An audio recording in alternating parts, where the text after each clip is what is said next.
The scent of ozone and something acrid, metallic, still clung to the air, even hours after the initial blast. I pushed through the reinforced doors of what had once been Dr. Aris Thorne's state-of-the-art bioengineering lab, the heavy steel groaning in protest. The lead detective, a man whose patience was as thin as his mustache, gestured vaguely at the wreckage. "Accident, Reed, or suicide? Take your pick," he grunted, his voice echoing in the cavernous space. "Initial reports suggest an energy surge, containment breach. The deceased was working alone, standard protocol for his sensitive projects." I didn't acknowledge his dismissive tone, my gaze already sweeping across the devastation. This wasn't just a lab, it was a fortress, layers of security that made Fort Knox look like a garden shed. Now, it was a tomb. Twisted scaffolding reached for a ceiling that had partially collapsed. Intact glass panels, still gleaming despite the chaos, stood beside others that had spiderwebbed into intricate patterns of destruction, or simply vaporized. The floor, once pristine white epoxy, was scorched black in places, littered with fragments of specialized equipment and what looked like melted polymers. "He was brilliant, they say," the lead detective continued, crossing his arms. "A recluse. High-strung. Pressured to deliver on his groundbreaking research. The kind of man who'd push boundaries until they snapped, or until he snapped." My eyes narrowed, tracing the path of what looked like a plasma discharge across a workstation. The lead detective's assessment felt too neat, too convenient, even for a genius prone to reckless ambition. I moved deeper into the room, past a team of crime scene technicians meticulously documenting the larger pieces of debris. Their head, a diligent woman with sharp, observant eyes, offered a quick, deferential nod as I passed. The core of the lab, where the deceased bioengineer had been found, was the epicenter of the destruction. A large, circular containment unit, built of some advanced alloy, stood buckled and split like an overripe fruit. It was here, amidst the charred remains of a control console and a scattering of what could only be described as high-tech detritus, that the body had been located. A forensic photographer was still capturing angles, the flash briefly illuminating the stark reality of the scene. I knelt beside the defined area, careful not to disturb anything. The remains of the deceased bioengineer were extensive. The sheer energy involved in whatever had happened here was staggering. The lead detective's words about a catastrophic lab accident certainly fit the visual evidence. The narrative painted a clear picture, a lone genius, pushing the limits, a miscalculation, a tragic end. Suicide, if he had deliberately overloaded the system. But something tugged at me, a tiny snag in the fabric of that perfect narrative. My gaze fixed on a small section of the floor, just outside the immediate blast radius of the primary containment unit. The burn pattern here was different. Not the deep, concussive scorching I saw elsewhere, but a finer, almost surgical charring. It was subtle, easily overlooked amidst the widespread devastation, barely a few centimeters in length, snaking along the edge of a now shattered reinforced workbench. I leaned closer, pulling a small, powerful magnifying glass from my kit. The burn mark wasn't just a surface singe. It had penetrated the epoxy, leaving a thin, almost crystalline trench. And within that trench, barely visible to the naked eye, was a minute, almost imperceptible trace of something crystalline, glinting under the beam of my penlight. It wasn't metal, nor glass, nor any of the known composites from the lab's equipment. It was a foreign inclusion, impossibly small, yet distinct. My breath hitched. This wasn't consistent with a general energy surge or an explosion from the primary containment unit. That kind of event would create a uniform, radial damage pattern, or specific trajectories of shrapnel. This delicate, precise mark, with its alien inclusion, suggested a different kind of energy, a more controlled application. A surgical strike, not a catastrophic implosion. I straightened up, ignoring the faint ache in my knees. The lead detective was still talking to a corporate representative by the entrance, their voices muffled by the sheer size of the space. They were already writing the final report in their heads. Accident. Suicide. Case closed. My fingers tightened around the magnifying glass. This microscopic anomaly, this solitary, glittering shard, whispered a different story. A story of intent. A deliberate act, executed with precision amidst chaos. Dr. Aris Thorne might have been a recluse, a genius, a man under immense pressure, but I was suddenly certain of one thing: he hadn't died from an accident, and he hadn't taken his own life. Someone else had. And they had gone to extraordinary lengths to make it look otherwise. The real work had just begun. The microscopic shard still glinted in my mind's eye, a persistent irritant, a sliver of doubt against the official narrative. A lab accident, they'd said. A tragic miscalculation by a genius on the brink of a breakthrough. But genius or not, the dead don't lie, and the evidence, however minute, often screams the loudest. I found myself in the sterile, utilitarian heart of the military medical facility restricted autopsy section. The air here was perpetually cool, heavy with the faint, metallic tang of disinfectant and something else, something indefinable that clung to the walls and seeped into the very silence. Fluorescent lights hummed overhead, casting a harsh, shadowless glow on the gleaming stainless steel tables and the array of surgical tools. It felt less like a place of finality and more like a precise, unforgiving workshop. "Read," a voice cut through the quiet. The lead forensic pathologist, a woman with sharp, intelligent eyes and hands that moved with practiced efficiency, gestured to the slab. "He's ready for you." Dr. Aris Thorne lay before us, or what remained of him. The official report described extensive thermal trauma, consistent with a high-energy explosion. And indeed, the damage was severe. His clothes were singed, some areas of skin blackened and blistered. I observed, pointing with a gloved finger to an area on Thorne's left arm, where the burn was oddly localized. Almost too perfect. They don't quite align with a conventional blast radius.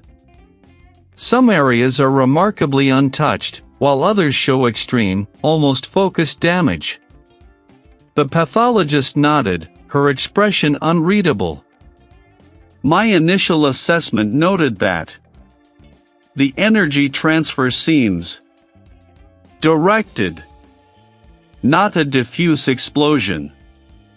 Something with a very specific point of origin, perhaps even multiple points.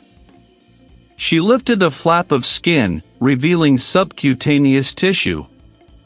And internally, while there's significant organ damage from the blast pressure, I'm also finding some contusions that seem disproportionate to the external trauma in those specific areas. Almost as if he sustained blunt force impact before or during the thermal event, rather than purely from the concussive force. My internal gears shifted, clicking into place. Blunt force. Directed energy. This wasn't an accident. This was a staged scene, meticulously crafted to mimic one. My eyes narrowed, moving from the severe burns to the more subtle details. I moved the light, angling it just so, searching for anything out of place.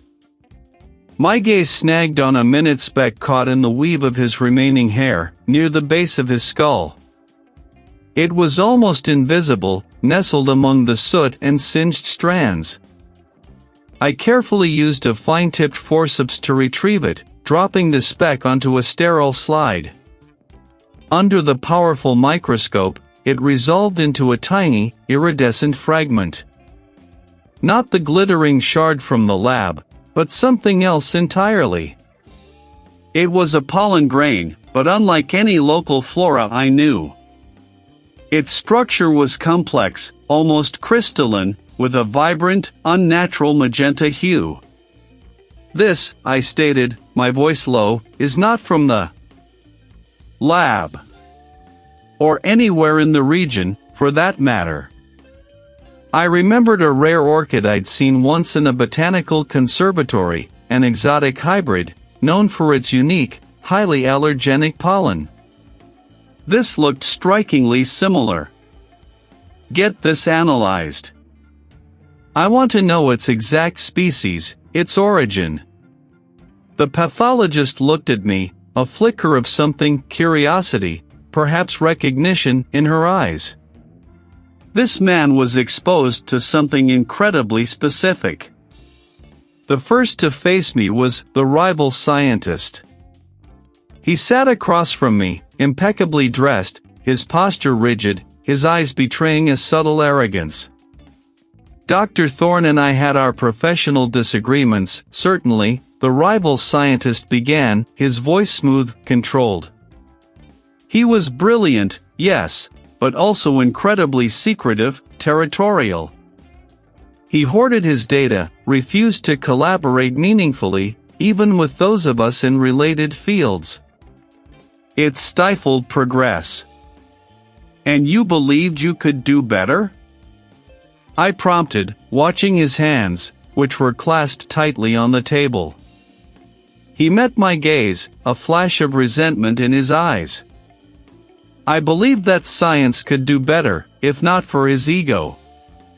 His groundbreaking research, as you call it, was often a dead end, a rabbit hole he pursued with single-minded obsession.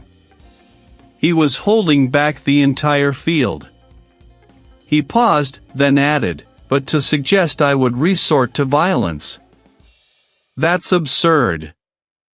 I simply wanted access to his work, to improve upon it, to finally move past his stubbornness." His motive was clear: intellectual property, professional vindication.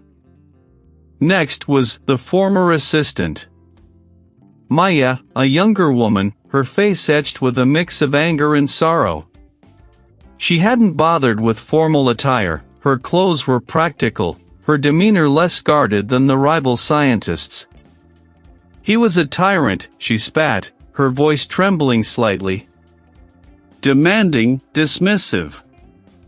He used people up and threw them away. I dedicated 3 years of my life to that man, working 14-hour days, and what did I get?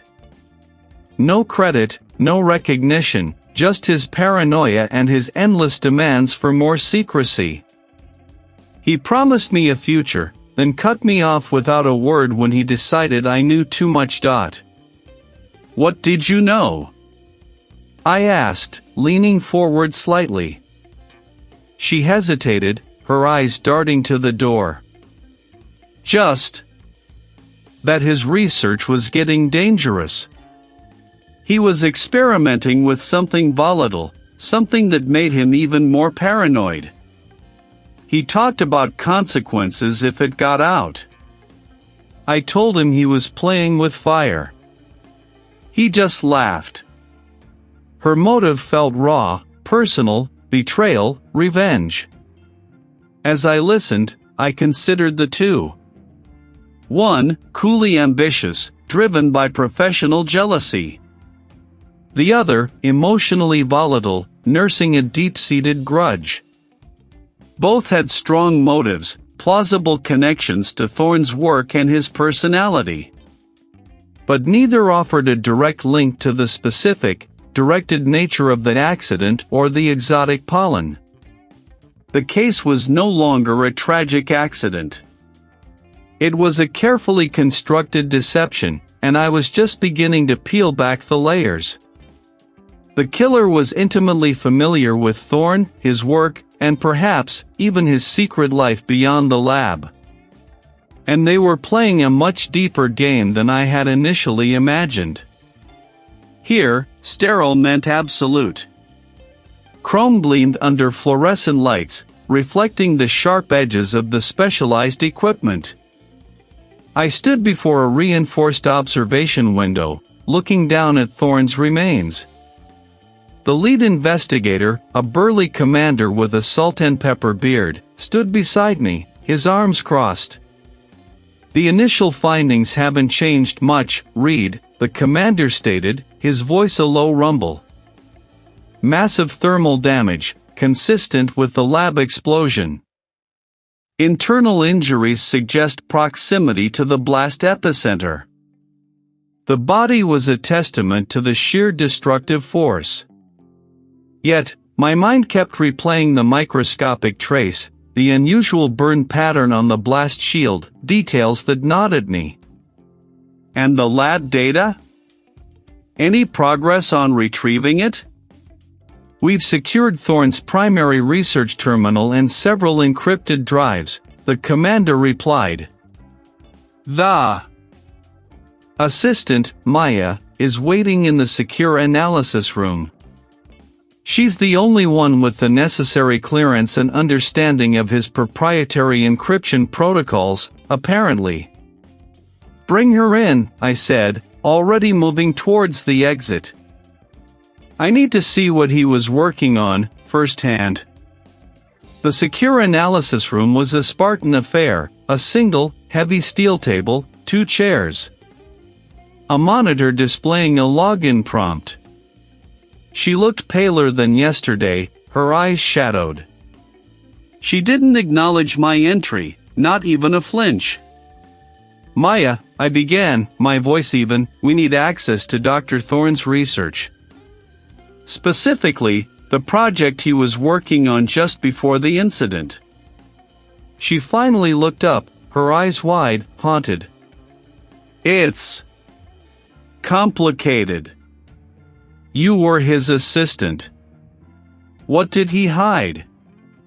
She hesitated, her fingers twitching at her sides. "He was so careful. Paranoia, he called it. Said the work was too important, too volatile. He talked about safeguards against theft. Or misuse." "What kind of work, Maya?" She swallowed hard. "Advanced genetic sequencing. Not just mapping, but engineering." He believed he was on the verge of breakthroughs. Cures for intractable diseases, global health applications. But he also worried about the other side of it.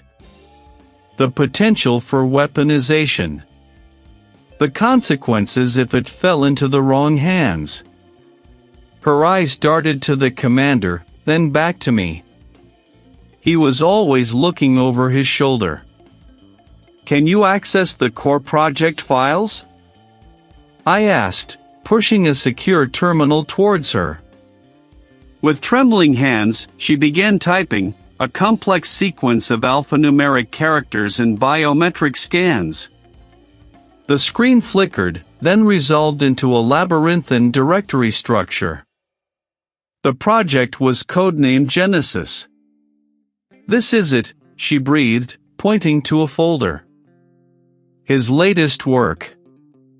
I leaned in, my eyes scanning the file names. Hundreds of data logs, sequencing algorithms, protein folding simulations. It was a deep dive into the very blueprint of life. My fingers moved across the trackpad, opening a log file. Several unusual entries from the last few days. Not his usual login pattern. Maya peered closer, her brow furrowed. That's strange. He was meticulous about his access. And these timestamps, they don't align with his lab schedule. I scrolled further, my gaze narrowing. And this. Multiple attempts to access core project files, followed by a series of sophisticated overwrite commands. Not just deletion. And they knew exactly which files to target. These aren't random attempts. This is precise, surgical. Someone intimately familiar with Thorne's work, or with highly advanced data forensics at their disposal. Maya's face was ashen. He said if anything happened to him, if the data went missing, it wasn't an accident. He said someone would be trying to steal his legacy. Or bury it. My eyes scanned the remaining file names, a new hypothesis forming. Thorne hadn't just been paranoid, he'd been right. The explosion wasn't an accident, and the data manipulation wasn't a cover-up for a suicide. The question was, what exactly was so dangerous in those erased files that someone would go to such lengths? And who had the knowledge, the resources, and the motive to pull off such a meticulous deception? The tension in the small room was palpable, a heavy weight pressing down on us all. This wasn't just about a dead scientist, it was about what he created, and what someone desperately didn't want the world to see. I bent over the electron microscope, my breath held, the tiny, almost invisible fleck of material from Thorne's lab coat pinned meticulously on the sample stage. This fragment, barely a pinprick, was the only thing that didn't fit the narrative of a tragic accident. It was my thread, leading into a labyrinth I was only just beginning to map. My fingers, steady despite the tremor of anticipation in my gut, adjusted the focus knob. The screen flared to life, displaying a magnified landscape of the trace element. Its surface was oddly smooth, almost unnaturally uniform. I moved to the Spectral Analysis Unit, a humming console of glowing buttons and complex readouts. Running the initial scan, I watched the energy dispersion graph ripple across the display. The peaks and valleys were unusual, a signature I didn't immediately recognize from common lab materials or even the more exotic compounds Thorne had been known to experiment with.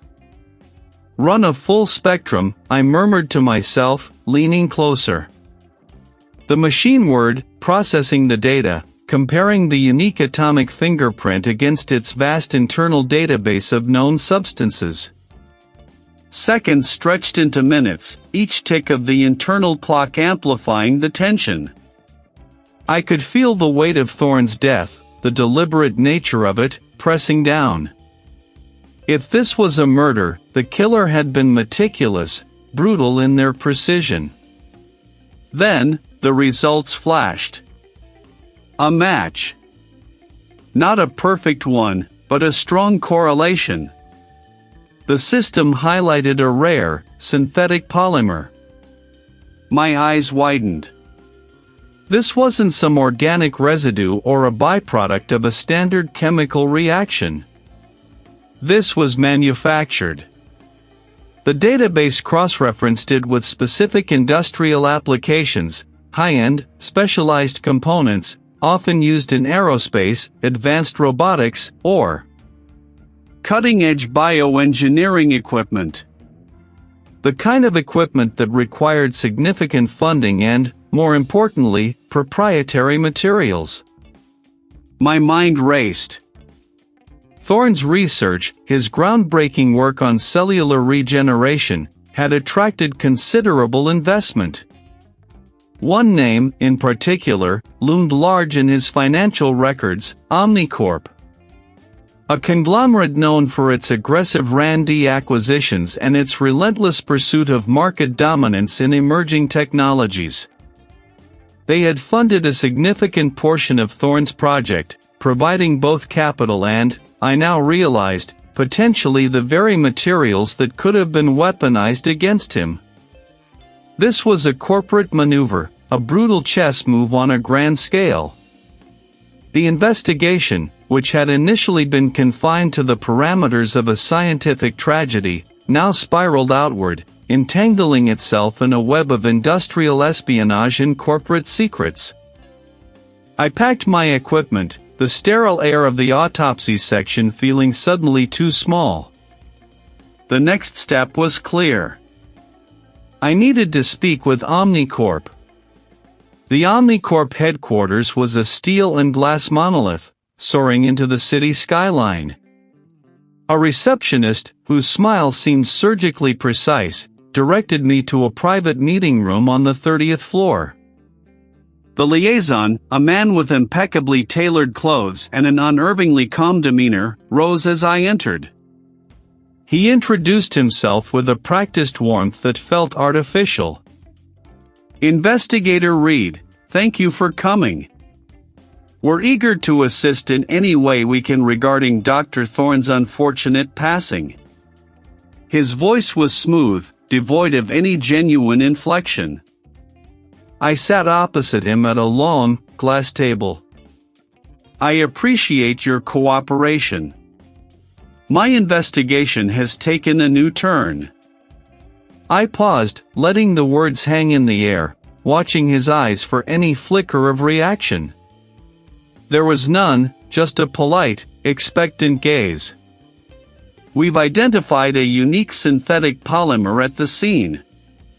One that appears to be proprietary, often used in specialized industrial applications. Applications that align with Omnicorp's advanced R&D. His smile didn't falter, but a subtle tension tightened the corners of his mouth. Indeed? That's surprising. Dr. Thorne was, of course, a brilliant mind. Omnicorp provided significant resources, but his lab operated with a great deal of autonomy regarding specific material sourcing.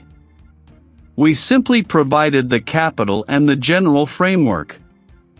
He leaned forward, his hands clasped neatly on the table. However, if there's a specific material, we'd be more than happy to cross-reference our inventory. Perhaps it was a component in some equipment we supplied? We'll open our records to you completely. His eagerness to cooperate felt too eager. His voice remained level, but the rapid-fire assurance, the immediate offer of full access, felt like a preemptive strike. Designed to steer me away from deeper scrutiny. He wasn't just cooperative, he was overly cooperative, almost performative in his transparency. Dr. Thorne's research was highly sensitive, I pressed, ignoring his offer for a moment. Were there any other entities, beyond Omnicorp, with access to his work, or to the specific materials used in his advanced equipment? The liaison's gaze met mine, unwavering. Not directly, no. Omnicorp held exclusive rights to his final project. Any materials would have come through our supply chain, or been approved by us. We had a vested interest in the security of his intellectual property. He paused, then added, but as I said, investigator, we are an open book. Tell us what you need. Access to our material logs? Our R&D procurement records? Our security protocols? Consider it done. He produced a sleek data pad, offering it to me. I've already compiled a preliminary list of relevant contacts and records. We want to see this resolved as quickly as you do. I took the pad, feeling its cold weight in my hand. The gesture was meant to disarm, to convey transparency, but all it did was deepen my suspicion. The killer hadn't just orchestrated Thorne's death, they had meticulously planned the aftermath, weaving a narrative of corporate innocence. The web of connections was far more intricate than I'd first imagined, and Omnicorp, with its smooth-talking liaison and its ready-made answers, felt like its very center. I had a new direction, but the path ahead was obscured by layers of corporate polish and unspoken threats.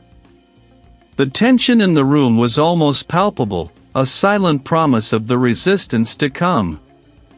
Here, amidst the sterile steel and hushed activity, the microscopic became monumental. I leaned over a workstation, the magnified image of the unusual polymer filling the screen. Its fractal structure, unlike anything standard, pulsed with an almost organic light under the polarized filter. I'd spent the last few hours tracing its atomic signature, attempting to pinpoint its origin, its purpose. It was a custom blend, highly stable, designed for extreme conditions Thorne had been replicating. But the trace amount found on the lab's ventilation intake, far from the blast site, still screamed introduction, not accident. My colleague, a forensic technician with sharp, observant eyes, adjusted a nearby spectrometer. Still nothing definitive, read. The elemental composition is unique, but the database comes up empty. No industrial matches, no known research compounds. I nodded, my jaw tight. That's because it's not from industry, and it wasn't in any database. It was made. And whoever made it used it to guide the blast, or perhaps even initiate it. The thought had been a whisper, now it was a shout in my mind. This wasn't a random compound, it was a signature, a deliberately placed clue, or a deliberate misdirection. The killer was showing off, or they were trying to send a message. My mind was still dissecting the polymer, each step on the pavement a rhythm against my thoughts. I was halfway across the street, lost in the intricacies of molecular bonds, when the screech of tires ripped through the air. A delivery van, its side emblazoned with a faded corporate logo, swerved hard, its front bumper missing my hip by what felt like an inch. The driver, a young man with a startled face, yelled an apology, but the sheer speed, the almost deliberate trajectory, felt wrong. I stood frozen for a beat, the smell of burnt rubber thick in my nostrils, watching the van disappear around the corner. An accident or a warning? The hair on my arms prickled. My gut tightened. Back in my own personal lab, a small, cluttered space I'd cultivated over years, I ran through the usual diagnostic checks. The air filters hummed, the environmental sensors read normal. Nothing obviously disturbed. But as I reached for my microscope, my fingers brushed against the precise edge of a particular lens cap. It was angled slightly off, perhaps a millimeter, from how I meticulously left it. I scanned the room, my eyes now hyper-aware, searching for the subtle distortions that screamed intrusion. The faint scent of something metallic, like ozone after a lightning strike, lingered near the ventilation grate. Someone had been here. They hadn't stolen anything, hadn't damaged anything, they had merely made their presence known. They were watching. They were telling me to back off. The revelation hit me with the force of a physical blow. The killer wasn't just meticulous, they were audacious. They were close. I called Maya. His voice, when he answered, was thin, strained. Reed? What is it? We need to talk, I said, my voice low, controlled. Now. I don't know, Reed. He was huddled on her sofa, a half-empty mug of something forgotten on the coffee table. Her eyes were wide, darting, and her hands trembled as she gestured for me to sit. Maybe I imagined it. Or that it wasn't important. What is it, Maya? I pressed gently, leaning forward. She took a shaky breath. Before the incident. A few nights, maybe a week or so before. I was working late, trying to finish some reports for Thorne. I left around midnight. And I saw someone. Saw someone where? At the lab. Thorne's lab. The main entrance, but they were already inside, just by the inner security checkpoint. The lights were mostly off, just the emergency glow. I thought it was Thorne, but it wasn't his build. Taller, broader, I think. And they were doing something with the access panel. I only saw them for a second before they stepped further inside. I thought maybe it was a late-night delivery, or a security check. But then, after everything, it just kept replaying in my head. Did you see their face? She shook her head, tears welling. No. Just the silhouette. But they moved with purpose. Not like someone sneaking around, but like someone who belonged there, who knew the protocols. I was so tired, Reed, I just wanted to go home. An unknown individual, accessing Thorne's high-security lab after hours, just days before the explosion. This wasn't an accident. This was a sophisticated operation, meticulously planned, executed by someone with intimate knowledge of Thorne's work, his schedules, and the lab's security. And now, they knew I was getting close. The warning had been delivered. But Maya's confession, that fragile thread of observation, had just given me a new direction. The killer had a ghost in their machine, and I intended to find them. The cool hum of the server racks was the only sound in the secure data analysis room. My eyes, gritty from hours of staring at flickering monitors, traced lines of code, sensor readouts, and network traffic logs from Thorne's lab. The digital footprint of the facility was immense, a sprawling web of environmental controls, equipment diagnostics, and security protocols, all designed for precision and redundancy.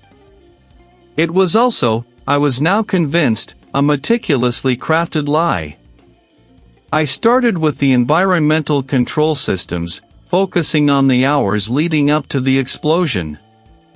The initial reports indicated a sudden, catastrophic pressure differential, followed by an energetic release.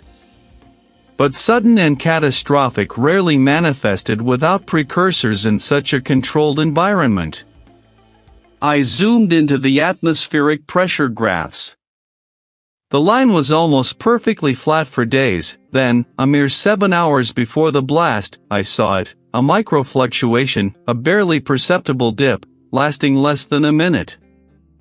It was the kind of blip a system might self-correct for, an anomaly easily dismissed as sensor noise. But I marked it. Next, I cross-referenced it with the gas mixture readouts. Thorne's work often involved specialized atmospheric compositions. 3 hours after the pressure blip, a slight, almost imperceptible enrichment of an inert gas, argon, specifically, was registered in the localized zone around Thorne's primary workstation.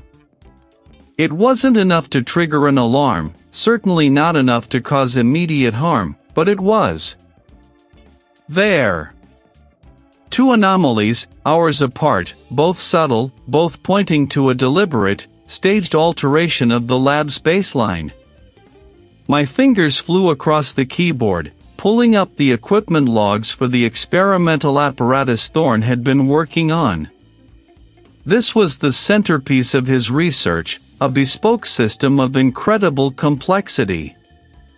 I found no immediate red flags in its pre-explosion diagnostics. Everything seemed to be running within parameters until the moment of rupture. But then I remembered the polymer, the microscopic breach. What if the apparatus wasn't the source of the initial failure, but the target? I began reconstructing the sequence, layering the data.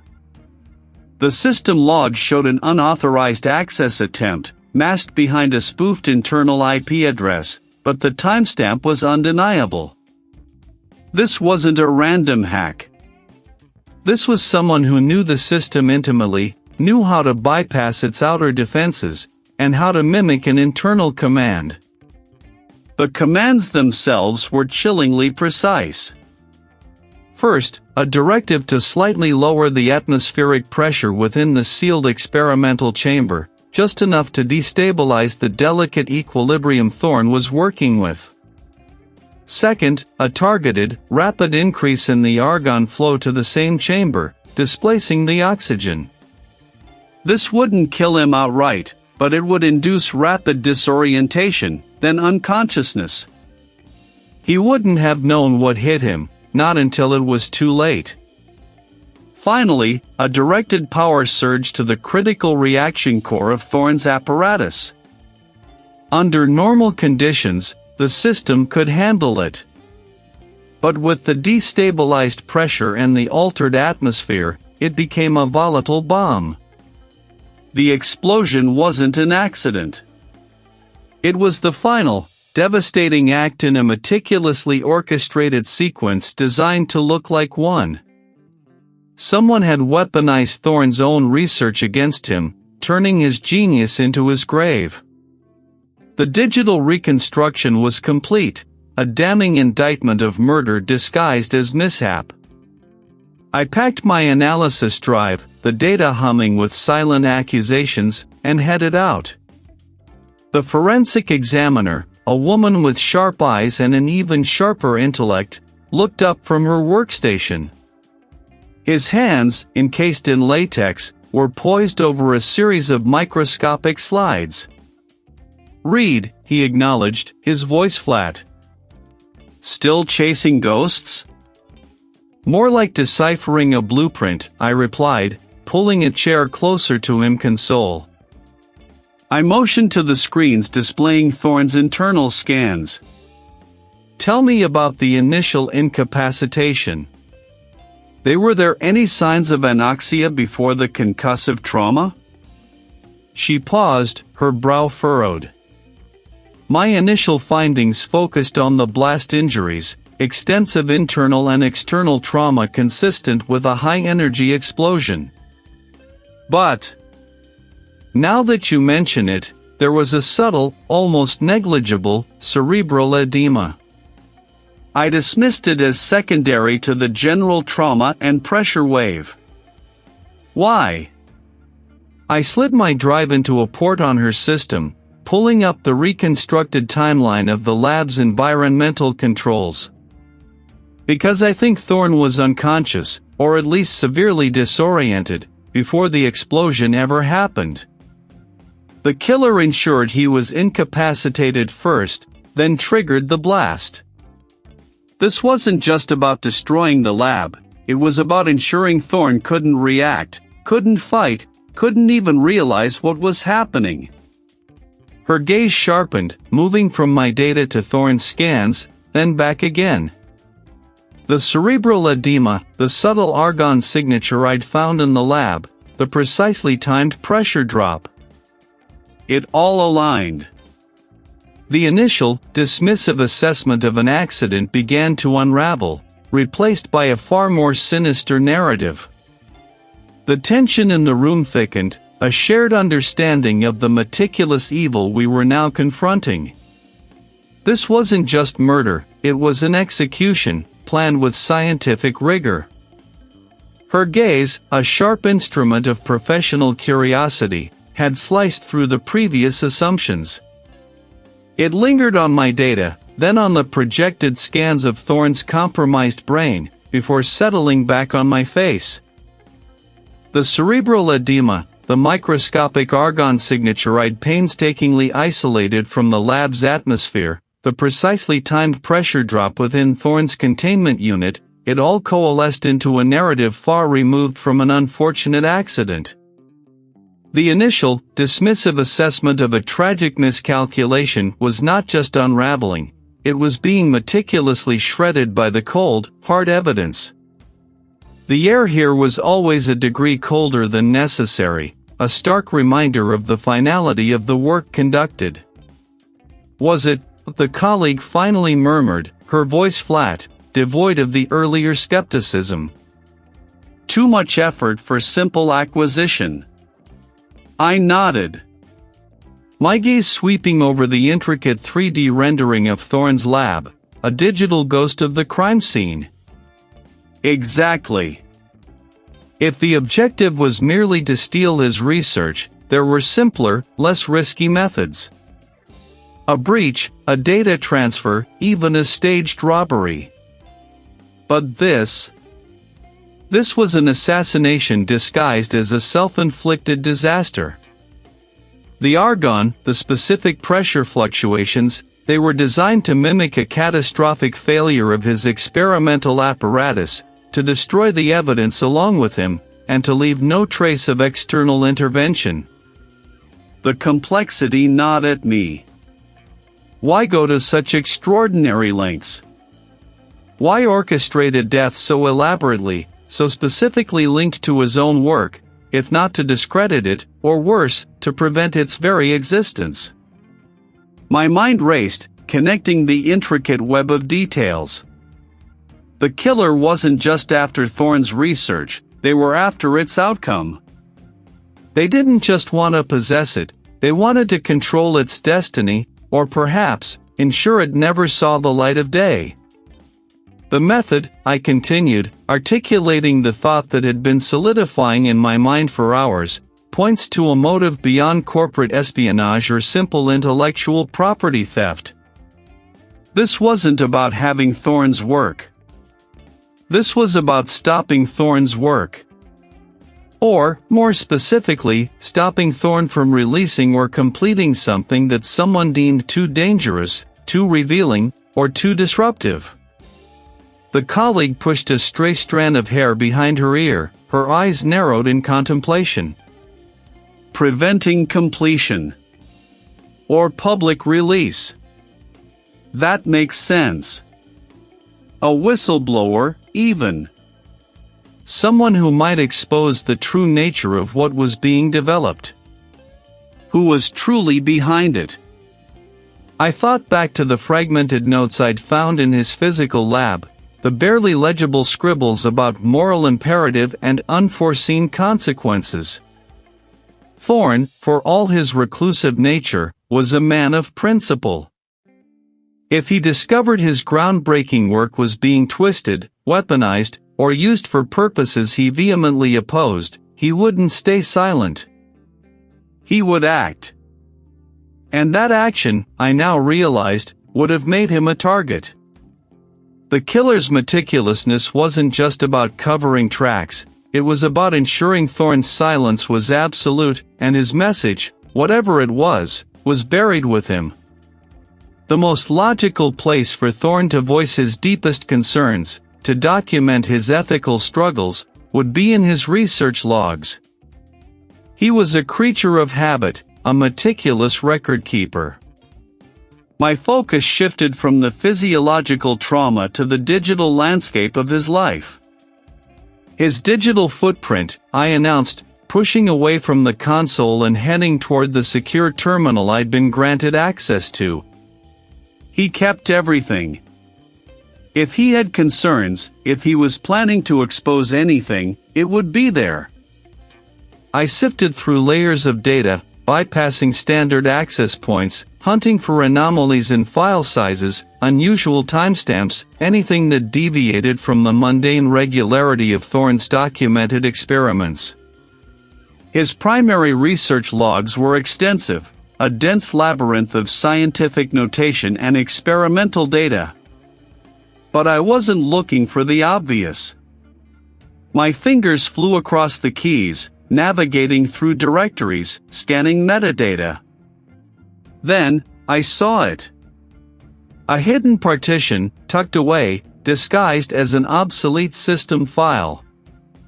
It wasn't just encrypted, it was cloaked with a custom algorithm, a signature of Thorne's unique genius.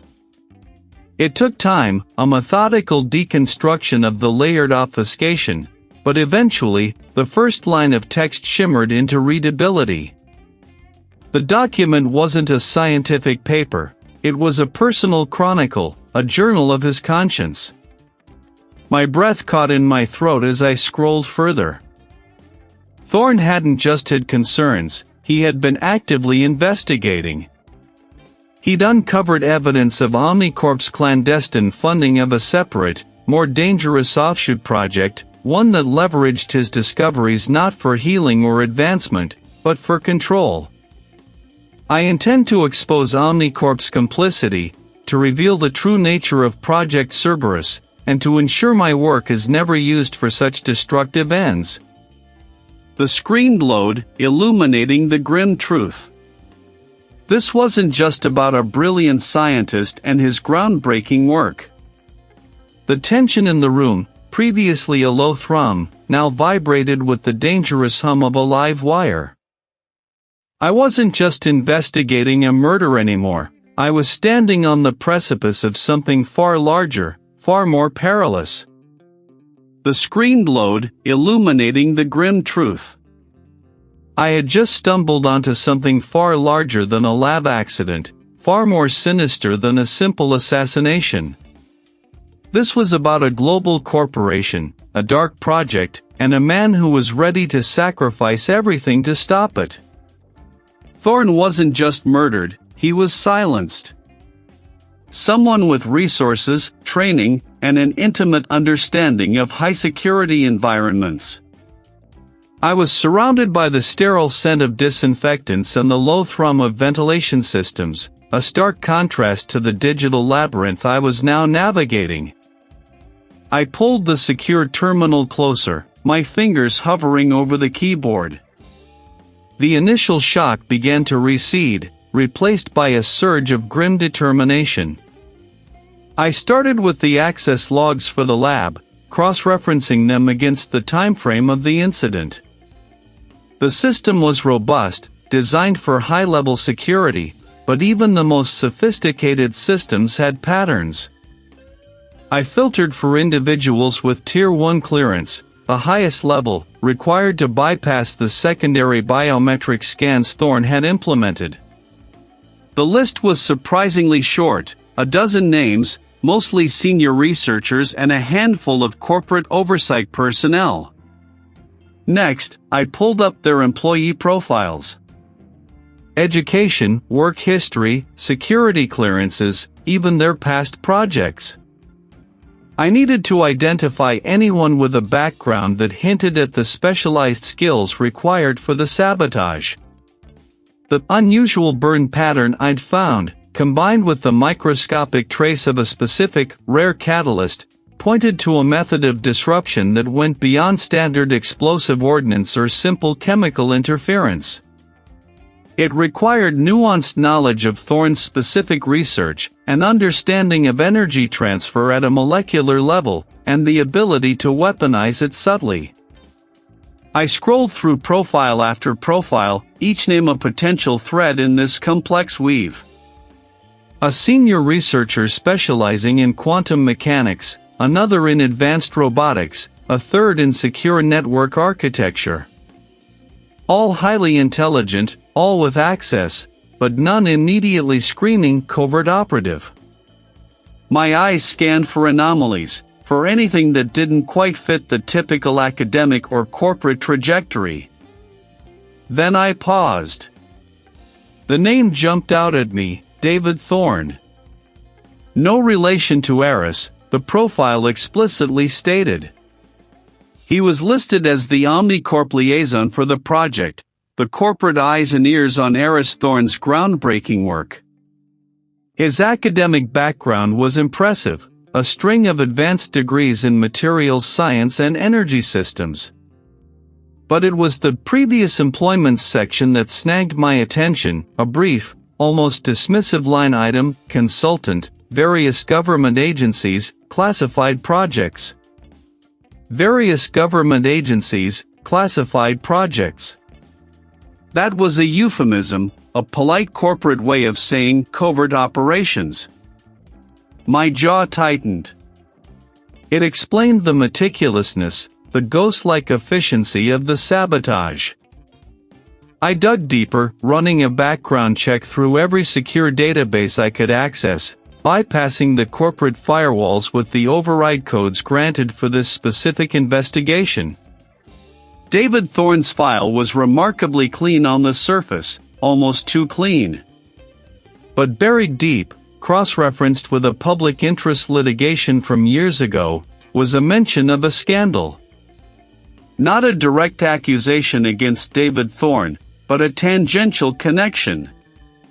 Project Chimera, the article called it, a massive intellectual property theft case involving a rival bioengineering firm and allegations of corporate espionage. David Thorne had been a junior analyst at Omnicorp during that period, working on a parallel project. The connection was tenuous, circumstantial, but it was there. A pattern. My fingers stilled on the keyboard. Covert operations. A past scandal involving stolen intellectual property, mirroring the high-stakes nature of Aris Thorne's research. And, as the Omnicorp liaison, unfettered access to Aris Thorne's lab and the specifics of his work. The pieces clicked into place with an unnerving finality. This wasn't just a suspect, this was the suspect. The inside man.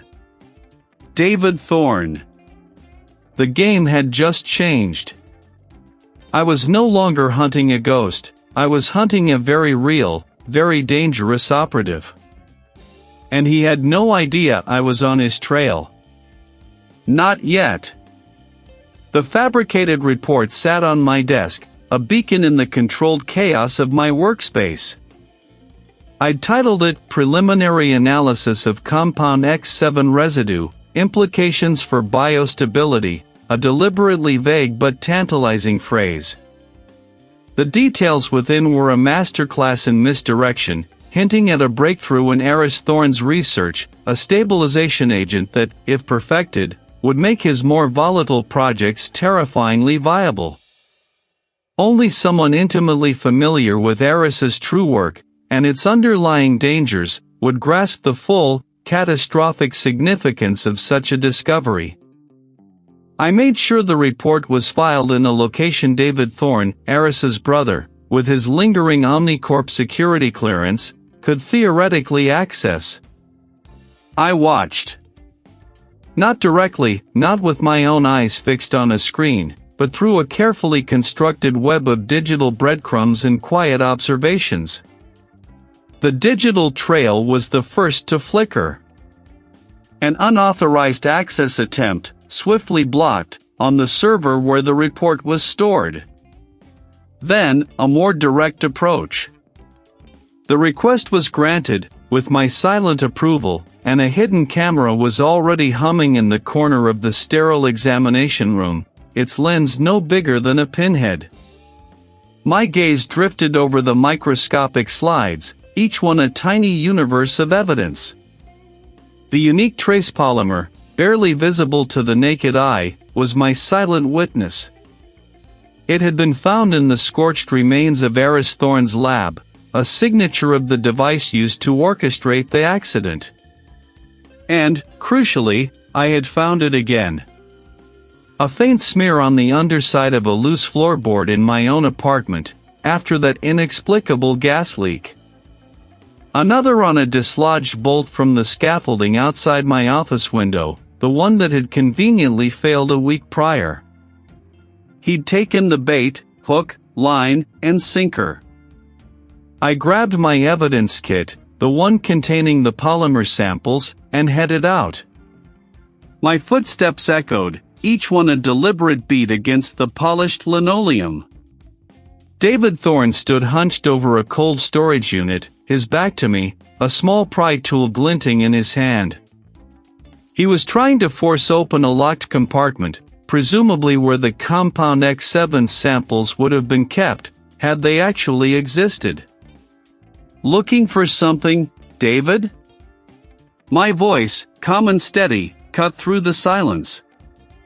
He spun around, startled, the pry tool clattering to the floor. His face, usually composed, was a mask of panic and indignation. "Reed, what are you doing here?" "I was just assisting the facility staff with inventory." He gestured vaguely at the empty shelves, a thin sheen of sweat on his forehead. "Inventory of what, exactly?" I stepped further into the room, letting the door swing shut behind me with a soft click. The sound seemed to resonate, amplifying the tension. "The samples from your brother's lab? Specifically, the ones related to a newly discovered stabilizing agent residue?" His eyes widened, betraying him. "I don't know what you're talking about." Aris's research was proprietary. Nothing like that. He tried to regain his composure, forcing a strained smile. "You're mistaken."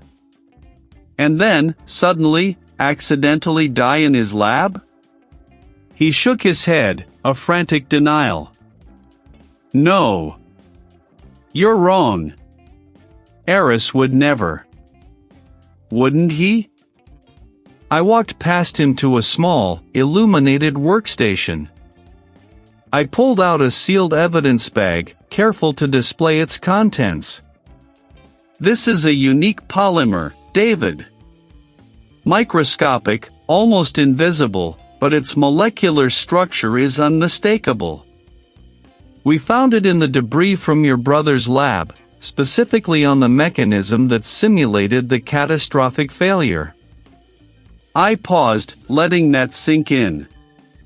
"We also found it, in minute quantities, at the scene of a few unfortunate incidents that almost befell me during this investigation.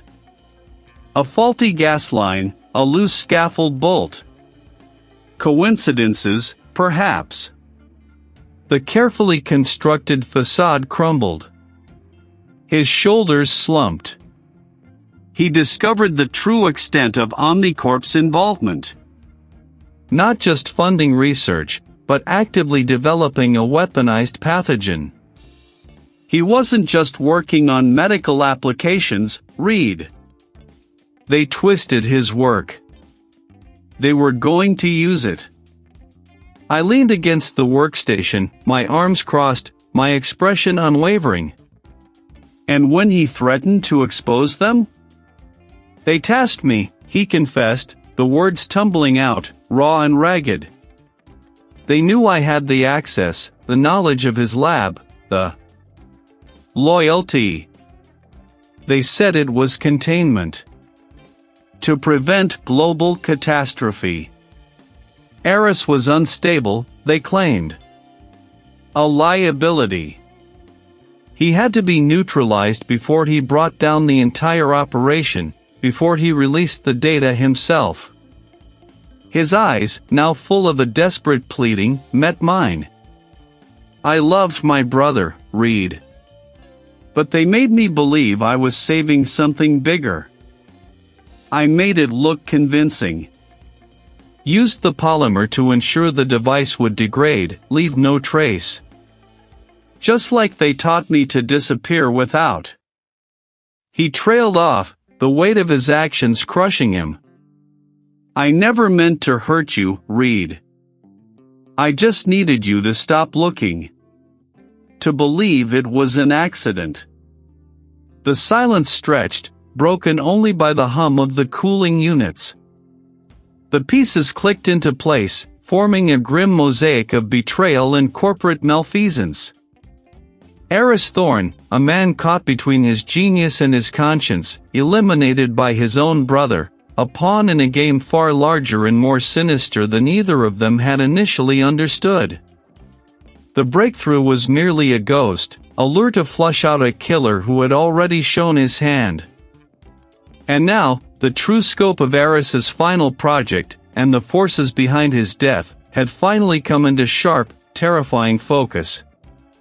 I watched from a discreet distance as the security detail, grim-faced and efficient, escorted David Thorne out. His face, usually a mask of corporate composure, was a pale, crumpled canvas. His eyes, when they flickered in my direction, held a venomous blend of fury and defeat. The pieces had indeed clicked into place, forming a grim mosaic of betrayal and corporate malfeasance. Aris Thorne, a man caught between his genius and his conscience, eliminated by his own brother, for his own creation. The motive, as it so often was, boiled down to control and unimaginable profit. The lead investigator, a burly man named Miller with a perpetually tired gaze, gave me a curt nod. "Good work, Reed. Couldn't have done it without your unique perspective." The compliment, delivered with the faint scent of stale coffee, was as close to effusive praise as I'd ever get from him. "Just followed the evidence," I replied, my voice steady, though a cold knot still resided in my stomach. The evidence had been screaming, once I'd learned how to listen. The microscopic residue on the lab's ventilation system, the precise burn pattern on the power conduit, the altered data logs, all pointing away from accident, away from suicide, and directly to a calculated act by someone with intimate knowledge of the facility and Aris's groundbreaking research. Someone who knew exactly how to trigger a controlled catastrophic failure that looked anything but. The immediate aftermath was a blur of frantic activity. Forensic teams swarmed the Omnicorp offices, seizing hard drives, financial records, and internal communications. The initial reports to the media were vague, citing unforeseen complications and ongoing investigations, but the dam was about to break. I knew it. The air was cool, smelling faintly of antiseptic and something metallic I couldn't quite place. A civilian colleague, a meticulous pathologist with a steady hand, stood over a stainless steel table, reviewing Aris Thorne's final report. "The final toxicology report confirms what we suspected, Reed," the pathologist stated, tapping a pen against the laminated sheet. "No residual sedatives, no incapacitating agents." Superimposed with images of Aris's remains. "And the burn patterns on his hands?" Consistent with attempting to manually override the system, the pathologist confirmed. A last-ditch effort, futile against the induced overload. My jaw tightened. Aris hadn't just died, he had fought, knowing exactly who and what he was fighting against in his final moments. The betrayal was absolute. David hadn't merely orchestrated his brother's death, he'd made him witness his own demise, and the destruction of his life's work. The pathologist continued, "The internal damage, while severe, indicates a rapid onset of cellular degradation, far beyond what a simple energy surge would cause. It aligns perfectly with the unique properties of the experimental compound Aris was working on. It was weaponized, Reed. Not intentionally by Aris, but by the circumstances of its release." "And David knew that," I murmured, staring at the empty space where Aris's heart would have been. He knew the precise cascade effect. The newsvans were already camped outside Omnicorp's headquarters, a swarm of hungry lenses and microphones. The story had broken, not through official channels, but through leaks from inside the investigation. "Omnicorp CEO arrested in brother's murder," screamed a headline on a digital billboard I passed. proprietary research linked to homicide. The public reaction was immediate and visceral. Shock gave way to outrage. Omnicorp's stock plummeted, their reputation in tatters. The arrests didn't stop with David Thorne. Several high-ranking executives were implicated, their complicity in the cover-up and the ruthless pursuit of Aris's research leading to a wider conspiracy that began to unravel like a cheap suit. Financial crimes, industrial espionage, obstruction of justice, the charges piled up. My phone buzzed constantly with calls from colleagues and the press, all seeking my perspective. I kept my answers clipped, factual. My job was to uncover the truth, not to sensationalize it. Yet, the ethical debate was already raging, echoing in every news report and pundit's commentary. What were the limits of scientific advancement? When did corporate ambition cross the line into criminality? And who truly owned the fruits of groundbreaking research? Aris Thorne's final project, the very core of his life's work, was now a dangerous ghost, its potential for both immense good and unimaginable harm laid bare. Governments and international organizations were already circling, their interests thinly veiled behind concerns of global stability and scientific stewardship. The data, the samples, the remaining apparatus in Aris's sealed lab, they were the ultimate prize, a weapon and a miracle waiting to be claimed. I watched a televised press conference from a small diner, the clatter of plates and hushed conversations a dull counterpoint to the anchor's earnest voice. A government official, stern-faced and impeccably dressed, spoke of securing Aris Thorne's intellectual property, of ensuring it served humanity, not individual greed. I took a slow sip of my lukewarm coffee. Humanity. Greed. The lines blurred so easily. The future of Aris's research, the very thing he died protecting, hung precariously in the balance. It would become a battleground, not of science, but of power. My part in this particular story was largely over. The killer was apprehended, the conspiracy exposed. But the aftermath, the wider implications, felt far more complex, far more dangerous, than the murder itself. And I, Reed, could only watch, a determined witness to the fallout. I stood before the stainless steel table, long since cleared, its surface gleaming under the harsh fluorescent lights.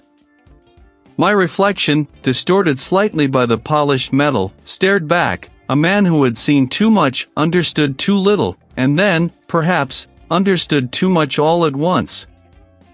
The public outcry had been deafening. The sheer audacity of Omnicorp's deception, the callous disregard for human life and scientific integrity, had ripped through the carefully constructed facade of corporate responsibility.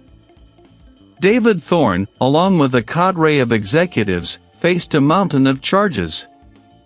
The ramifications extended far beyond the courtroom, touching every corner of the scientific community. Funding models were being scrutinized, ethical review boards were being overhauled, and the very definition of progress was being re-evaluated under a harsh, unforgiving spotlight. I ran a gloved hand over the cool surface of the table. Aris Thorne had laid here, a victim of his own brilliance, sacrificed on the altar of ambition.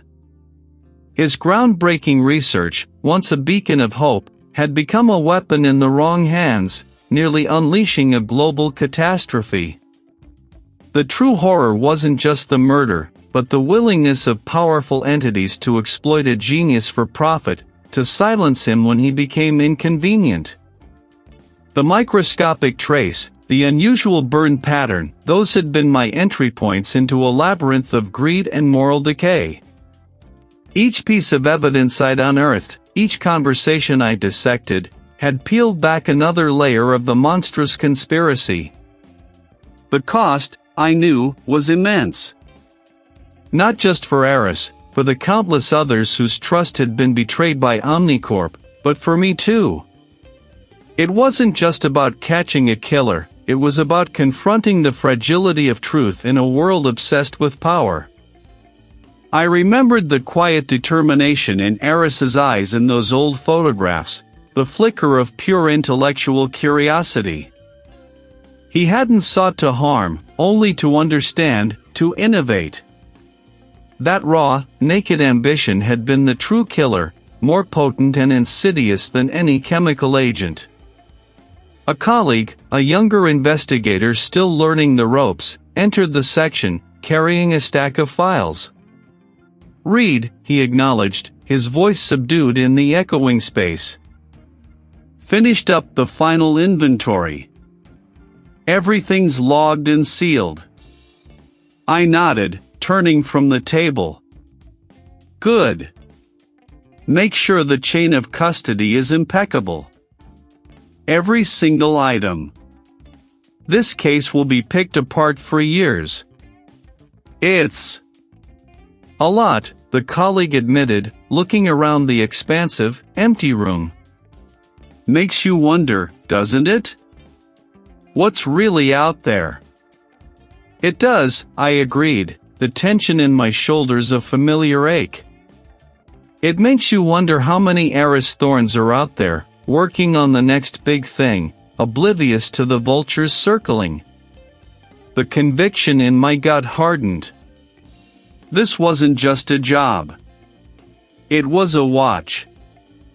Someone had to stand guard against the insidious corrosion of integrity. Someone had to sift through the wreckage, piece by piece, to find the truth, no matter how ugly or inconvenient. Justice for Aris Thorne had been served, at least in the legal sense. But the deeper wounds, the ethical scars on the scientific landscape, would take far longer to heal. The revelation of how deeply entrenched the corruption had been, how many individuals had turned a blind eye or actively participated, was the true and lasting discovery of this investigation. It was a stark reminder that the pursuit of knowledge, untethered from moral compass, could be a devastating force.